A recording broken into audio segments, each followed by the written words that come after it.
Views and opinions expressed within the following program are solely those of the individual. These views and opinions do not necessarily represent those of Shaw TV. Hey Calgary, I'm Kevin Chorney. Today is November 29th, and this is Calgary Now.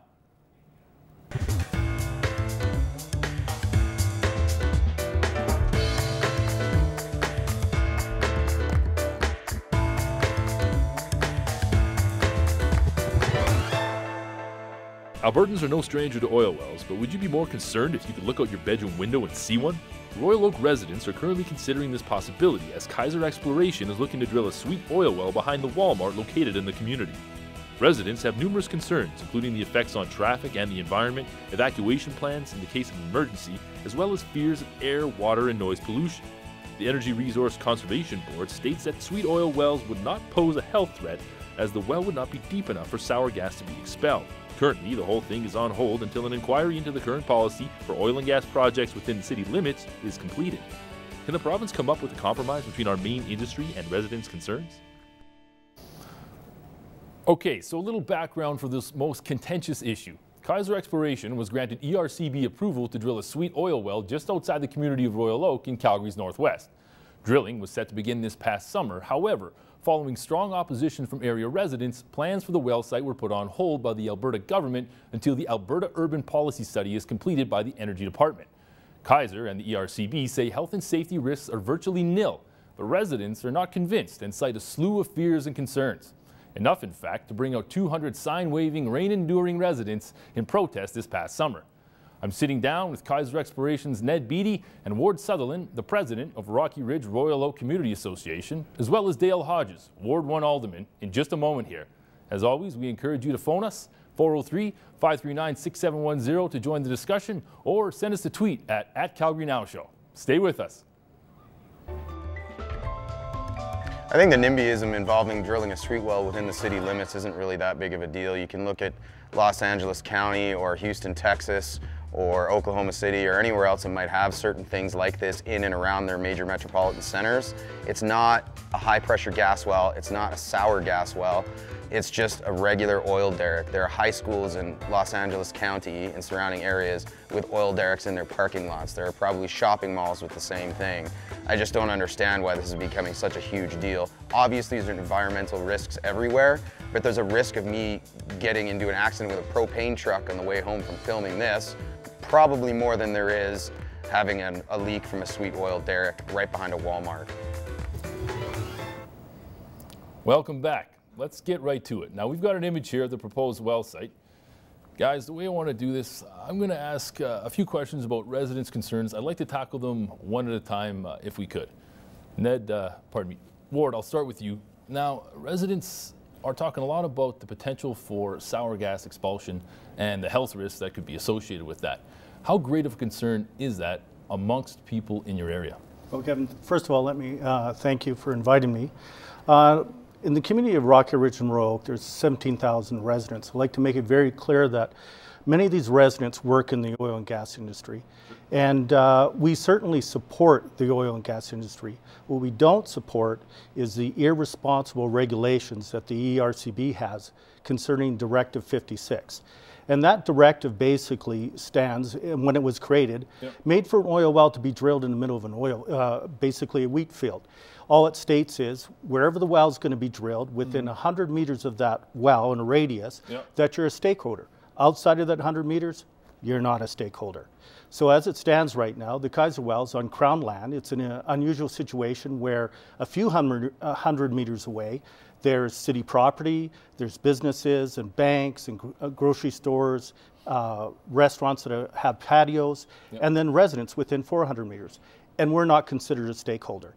So as far as they're concerned, if everything is safe within that 100 meters, they've done their job. Everything peripheral to drilling the well is not their concern. So sour gas, a concern? Well, you know, it could be sour gas. I don't even like to speculate of where it could go. That's really not the issue. The issue is, it's surprising they don't even have an urban drilling policy.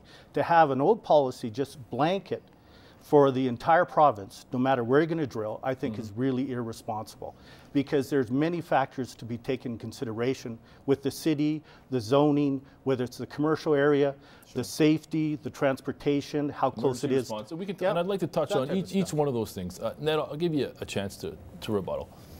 Well, one is that Kaiser would not, nor would the ERCB ever permit an unsafe operation in the city or out of the city. They don't distinguish between city people, suburban people, acreage holders, farmers. They're all Albertans. And so the rules are written to ensure the safety of Albertans.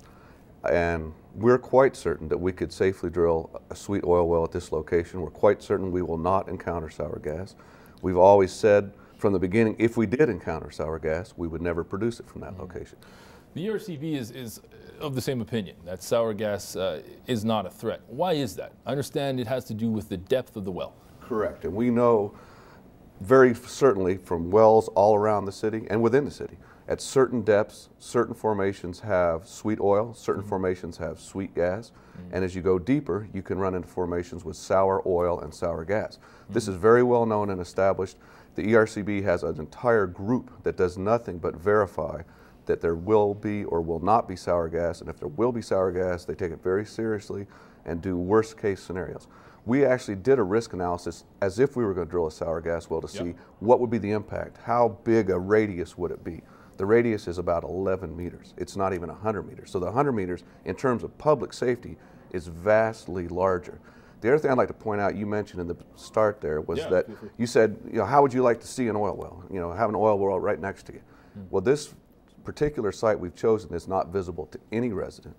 It's more than 200 meters from the back side of Walmart. Walmart and the forensic center and the correctional center and trees block it from any residential view at all. And I would submit probably hearing, and certainly no odors will get off because it's not allowed. You're not allowed to have odors get off your lease.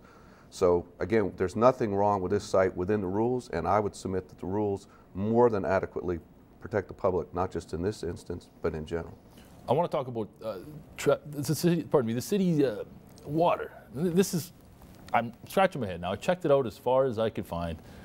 I came up with nothing. Is there an underground drinking water hold in the vicinity of that potential well site? Yeah, but it's about a kilometer, I think, or more to the west of the site. So there's an underground reservoir, obviously in a concrete case, which is water underground reservoir that's been there for a number of years. So not exactly a threat, I wouldn't think. It's hopefully far enough away that any oil well wouldn't cause a problem. Because here's what I'm getting. I think there's a lot of concerns that are simply unfounded. I think there's probably some legitimate concerns as well. Ward, your people in your area, what's their take on the water issue? Well, right now, as it stands, let's get the facts straight. The well was approved for an exploratory well. He's looking for sweet oil. It's an exploratory well. There's, like I mentioned, there's numerous people in the oil and gas industry. They've all looked through the information. We have geologists, we have fracking specialists. And by the way, when we're talking drilling, they will be fracking. They said they were going to be fracking. So the chemicals coming in, they will be trucking the oil. It's not going through a pipeline, so it's going to be trucked in, trucked out, that type of thing. As you know, we have the gravel pits. They have hundreds and hundreds of trucks a day. So you're talking thousands of trucks coming through the same road where there's oil trucks, etc. And we just had an accident in August with one of the trucks. So even if they do their job properly, you know, one of these trucks could ram into it. There's could be all these different circumstances. Yet the ERCB that says everything's completely safe, we don't need an emergency response plan. Well, that's ludicrous that they don't need one, because these things can happen. Nothing is 100%. That's very true. Nothing is 100%. Factually, too, when the application was done from Kaiser, the depth of when it's going to be drilled was changed several times. Well, if everything's 100%, why was it changed? We have people in our community, like I said, that are in the industry. They've looked at the facts and they said nothing is 100%. They work for oil companies. They go to drill and they say, yes, it's going to be sweet well, it's 100%, and they found out it's going to be gas, etc. The basic principle is the fact is there's no policy for urban drilling. It's too close to the community. It's too close to businesses. We don't want it there. The community doesn't want it there. The people that work in oil and gas don't want it that close. We didn't expect that. The original plan for that land, that Crown land, was not for an oil well. It's for infrastructure, for the city. And then it was turned over for an oil well. It was pushed into an oil well through Alberta Infrastructure, through the ERCB. So there was a lot of circumstances where it seems okay, but it's not. There were a lot of policies that weren't followed, and that's the issue at hand. It's not safe. The policies aren't followed. We followed the policies to the letter. We exceeded the policies. We Oh, went to the neighborhood. We did not have to you consult. followed We the did not have to policies. consult with the ERCB did. neighborhood. We went to the neighborhood. We went to every store in the shopping center and told them what we were doing. We went well beyond the 100 meters. We exceeded in every way the regulations. Is it pipe or is it going to be trucks? Well, it could be either one. Are you fracking? We don't know, Ward. Until You you said drill you the were well, fracking. What until about you the drill the trucks? I'd well, like you to know. don't, So you know. at the meeting in front of 500 people, you said you were fracking. So are you fracking or not fracking? I said, it depends. So you're going to change your story? No, I'm not going according to the change my thing? story. I may frack. I'm not going to say I'm not going to frack. It sounds like it's still So the it's still up trucks. to you. I want to here's know the about other thing we infrastructure-wise committed and to. residents in the area. We're Yes. only going to bring trucks in from the north on 85th Avenue. We're not going to go anywhere near the neighborhood. We've committed to that in writing, on paper. We may have 2 trucks a day. If we have a big oil well, we might have 2 trucks coming out there. Like he says, there's hundreds of gravel trucks running up and down that road and going into the neighborhood on Country Hills. We're not going to do that. We committed not to do that. We're going to come from the north. And this is an industrial area. If you've been out there, or I don't know if you had a chance to, but you look at the pictures, this is an open field in an industrial area between a correctional center, a gravel pit, a high tension power line, and the backside of Walmart. Yep. Completely screened from view, far away If from the successful, residential it's planned community. For 3 wells, is that correct? We could add additional wells. So we're not talking 1, we're talking 3. So we're talking more trucks, we're talking more fracking, et cetera. So, you know, you talk about community engagement. You hired a company. You didn't engage. You hired a company. The company didn't do the proper engagement. We filed a legal submission to the RCB that it wasn't done correctly. We didn't have the proper opportunity. The proper information wasn't given. In fact, the person that went out to say that they'd done their job to all the businesses didn't know they were fracking, didn't know there was going to be 3 wells. So, you know, let's tell the truth. Let's talk about the facts. It's something the government I just does want to agree talk with about the facts RCB. and not Anyway. influence. It needed We're to not be talking facts clearly. here. There's more exploration required, hence why it's in the hands of the Alberta government right now. Folks, we're going to take a quick break. If you have any questions, please give us a call. You know the number. Thanks. Stay with us. The notion of natural resource development within city limits, within 100 meters of homes, is problematic at best, disastrous at worst. It's something that apparently the province is working on, but it's going to have to be more transparent between the province, the city, and citizens. This is something that's going to have to happen, and hopefully between sprawl condensing, resources being less reliant, we can come to something. You know what? It's one of those things that's really hard to come up with a compromise about. I just came back from BC actually, and there was a protest when I was there about the Exxon pipeline that they're trying to bring over to Vancouver. There's already pipelines there, but whenever you bring this up and it's going into somebody's backyard, it's a sensitive topic. I think in time there will be a compromise reached, but nobody's going to want this in their backyard. And who can really blame them? It's been banned in a bunch of other provinces and states. You know, we all benefit from oil, but who's got to pay the price? It's hard to say. Hey, Calgary, welcome back. Tonight we're discussing oil wells in the suburbs. Now, Dale, I want to know, what's the city's take on the whole fiasco? Emergency response plan-wise, what does the city need to see?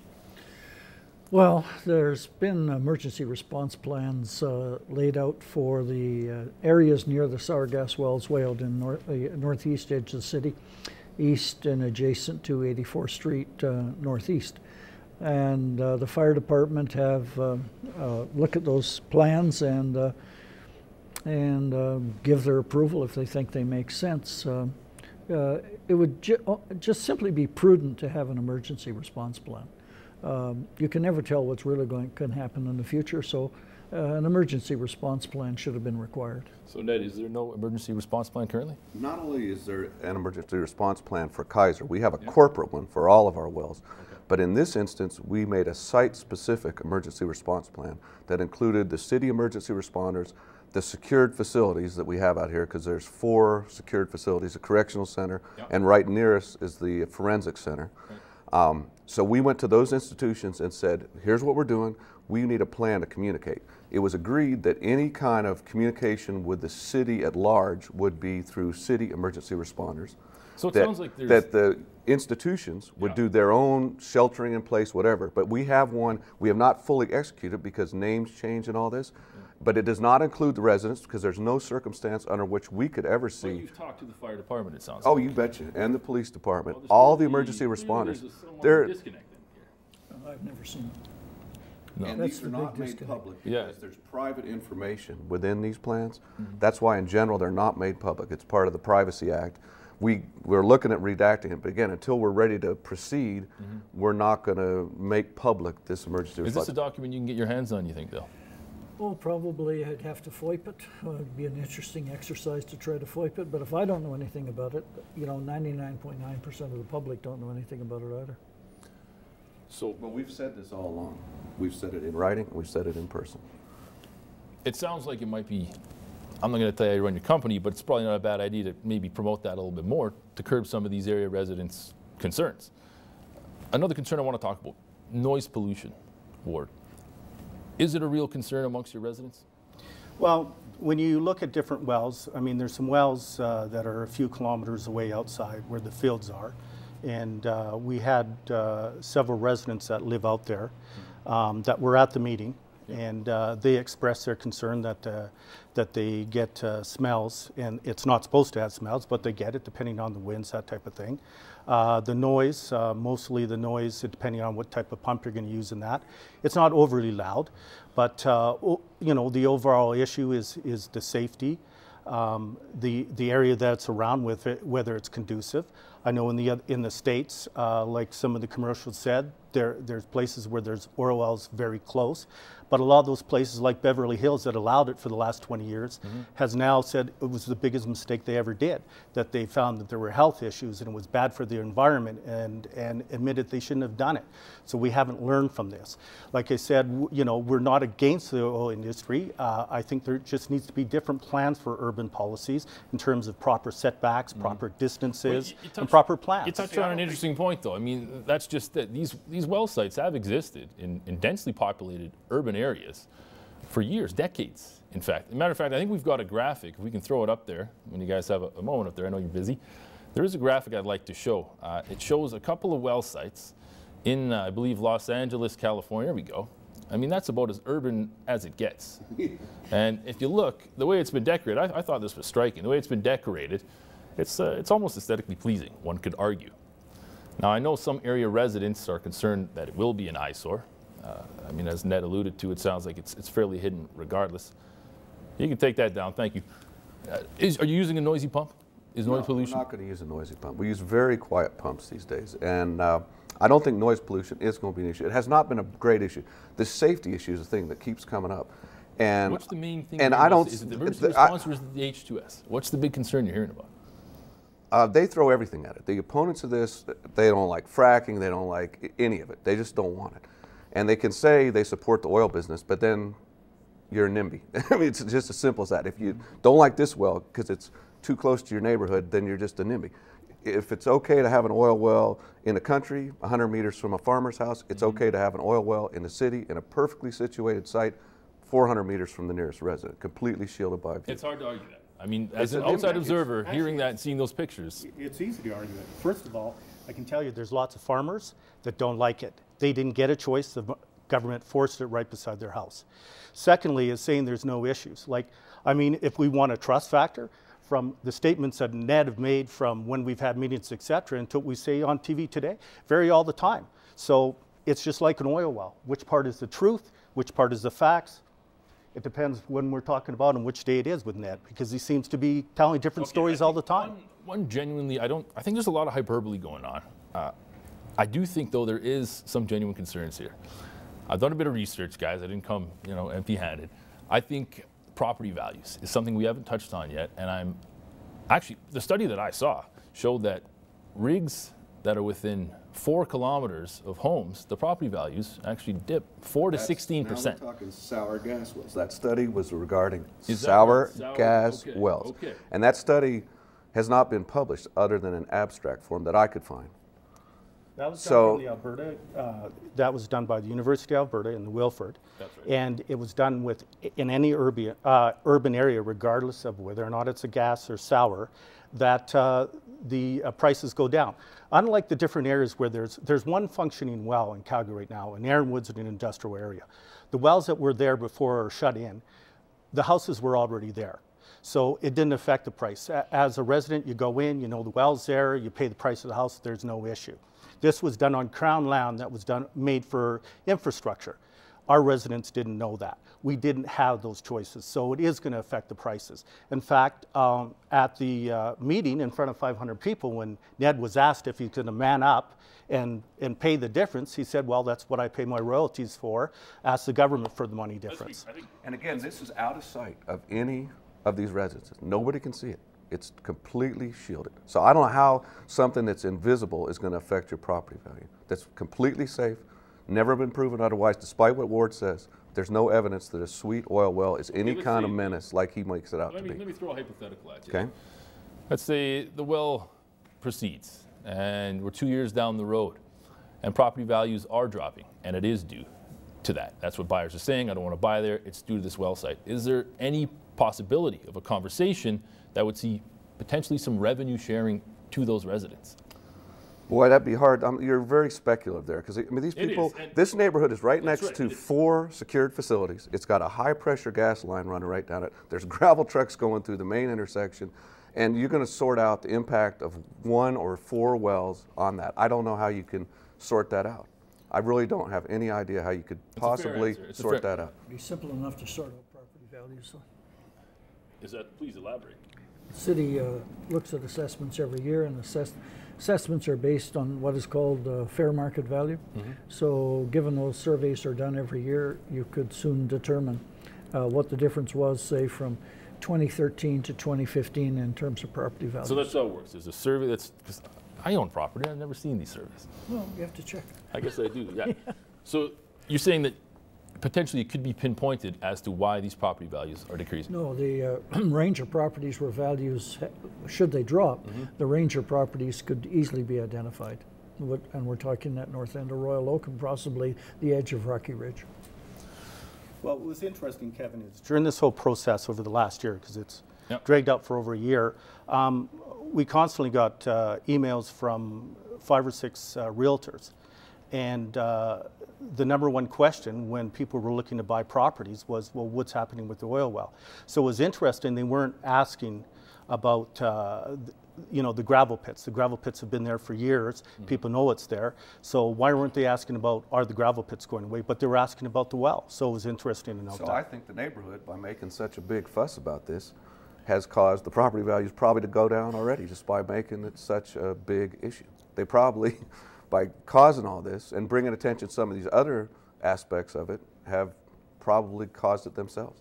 I think there's potential. Yeah, I mean, it's a nice neighborhood. One quick last question. It's unbelievable how time flies. Where's the compromise here? Where's the compromise here? Is it directional drilling? What are we looking for?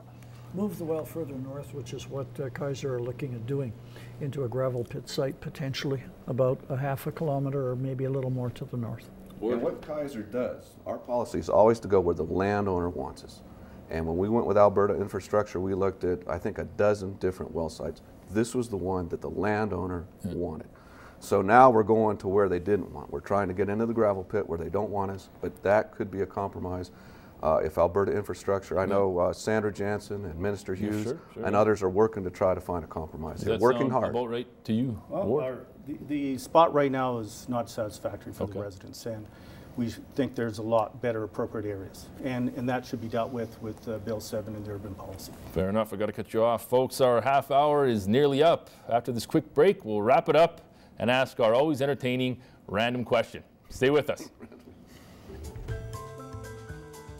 Just on a purely visceral level, the idea of having a pump jack in a residential community seems super bizarre to me. Like, all of the other stuff aside, safety, health, noise, potential for catastrophe. It just seems a very strange place to put an oil well. And the other thing I guess I sort of am reacting to here is, why is it that the city and the province would allow an oil well in somebody's backyard or Walmart's backyard and not 3 chickens? I don't get it. It just seems that the rights and the things that pertain to citizens and things that citizens want that are safe and obviously useful, like your own food, are not allowed, and then the needs of giant corporations override everything. Like, no matter what, we're going to put an oil well in somebody's backyard. It's weird.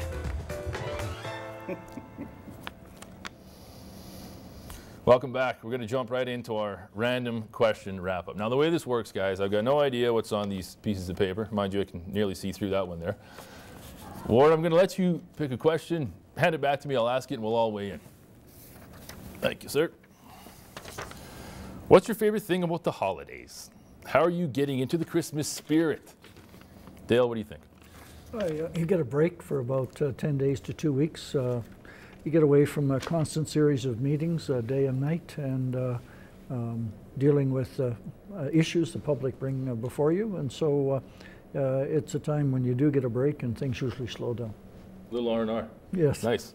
Yeah, it's all the activities in the community. Everybody's pretty friendly, and you get together at different houses and community events and that type of stuff. It's a lot of fun, and it's great to meet some neighbors and be with people. Yeah, fair enough. And I'm going to add to all that, I also like this time of year, the snow looks good and the lights, the cheer, all that. So on top of what they said, I agree with both. Well, we got full agreement here. Way up the mark. Time off and cognac, guys. That's all it is all about, isn't it? Folks, we want to thank you very much for joining us. Hopefully we've shed some light on what is indeed an important issue. As always, we want to hear from you. We welcome you to like us on Facebook and follow us on Twitter. Next week we'll be discussing traffic. As always, this promises to be a lively discussion. Take care.